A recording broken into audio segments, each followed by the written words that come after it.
सोचिए, आज जिसे हम मुंबई कहते हैं, इंडिया की फाइनेंशियल कैपिटल, बॉलीवुड का दिल, करोड़ों लोगों का सपना, वो कभी एक सिटी नहीं था, बल्कि 7 अलग-अलग छोटे, भीगे, मछलियों की स्मेल से भरे डिस्कनेक्टेड आइलैंड्स का ग्रुप था। और सबसे हैरानी की बात, हाई टाइड आते ही ये आइलैंड्स एक दूसरे से बिल्कुल अलग हो जाते थे, जैसे किसी ने जमीन को टुकड़ों में तोड़ दिया हो। और फिर लो टाइड में कीचड़, दलदल और स्लाइमी रास्ते उन्हें टेम्पररी जोड़ देते थे, लेकिन सिर्फ कुछ घंटों के लिए।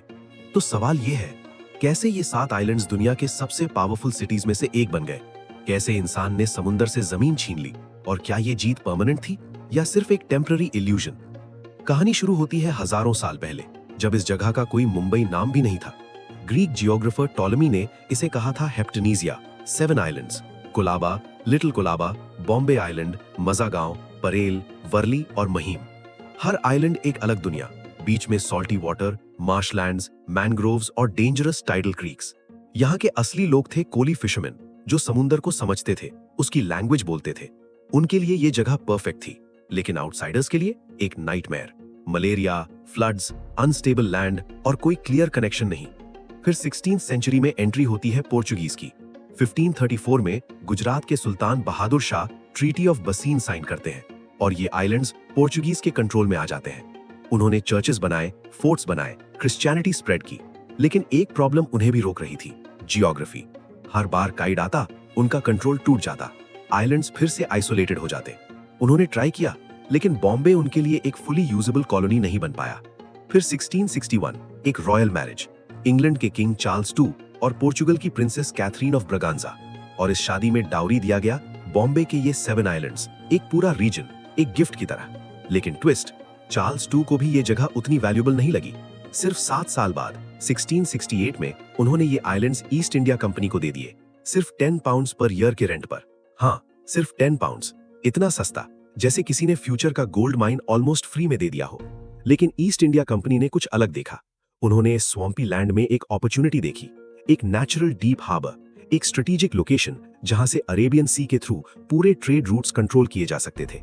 सूरत उस वक्त ऑलरेडी एक मेजर पोर्ट था, लेकिन बॉम्बे का पोटेंशियल ज्यादा था, deeper waters, better naval positioning.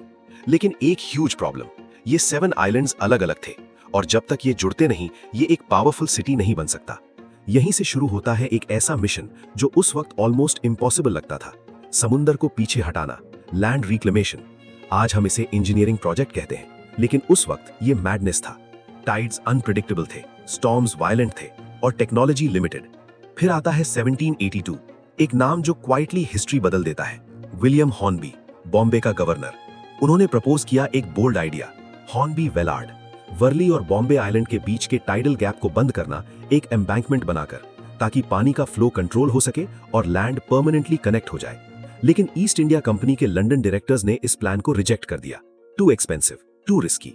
लेकिन हॉर्नबी रुकता नहीं, वो सीक्रेटली काम शुरू कर देता है, बिना अप्रूवल, बिना गारंटी, बिना सेफ्टी। ये सिर्फ इंजीनियरिंग नहीं, एक रिबेलियन था। काम शुरू होता है, ह्यूज स्टोन समुंदर में डाले जाते हैं, वर्कर्स घंटों तक पानी में खड़े रहकर स्ट्रक्चर बनाते हैं। लेकिन हर रोज टाइड आता और उनका काम तोड़ देता। कुछ दिनों में ही सेक्शंस कोलैप्स हो जाते, लोग मरते हैं, मलेरिया फैलता है, पैसे खत्म होने लगते हैं और हर तरफ से प्रेशर। लेकिन हॉर्नबी एक चीज समझ चुका था, अगर ये प्रोजेक्ट सक्सेसफुल हुआ तो बॉम्बे का फ्यूचर चेंज हो जाएगा। धीरे धीरे मंथ्स टर्न इनटू ईयर्स और फाइनली टाइड्स का कंट्रोल होने लगता है, वाटर फ्लो रिस्ट्रिक्टेड होता है और एक नई जमीन सामने आती है। हॉर्नबी वेलार्ड कंप्लीट होता है और पहली बार 7 आइलैंड्स का कॉन्सेप्ट हिलता है। ये अब कंप्लीटली सेपरेट नहीं रहे, ये एक कनेक्टेड लैंडमास बनने लगता है और यहीं से बॉम्बे का ट्रांसफॉर्मेशन एक्सेलरेट होता है। नेक्स्ट डेकेड्स में और projects, Mahim causeway, Colaba causeway, marshlands fill किए गए, क्रीक्स बंद किए गए और हर बार समुंदर थोड़ा और पीछे हटाया गया। लेकिन हर जीत के साथ एक नया रिस्क भी, क्योंकि ये जमीन नेचुरल नहीं था, ये आर्टिफिशियली बनाया गया था। फिर 1861 एक global event, American Civil War. Suddenly US से कॉटन सप्लाई बंद हो जाती है, ब्रिटेन को कॉटन चाहिए और उन्हें इंडिया मिलता है, और इंडिया में बॉम्बे। कॉटन बूम स्टार्ट होता है, शिप्स लाइन में खड़ी, पोर्ट्स ओवरलोडेड, बिजनेसमैन रिच हो रहे और बॉम्बे एक्सप्लोड करता है। पॉपुलेशन बढ़ती है, इंफ्रास्ट्रक्चर स्ट्रेच होता है और पैसा फ्लो करता है।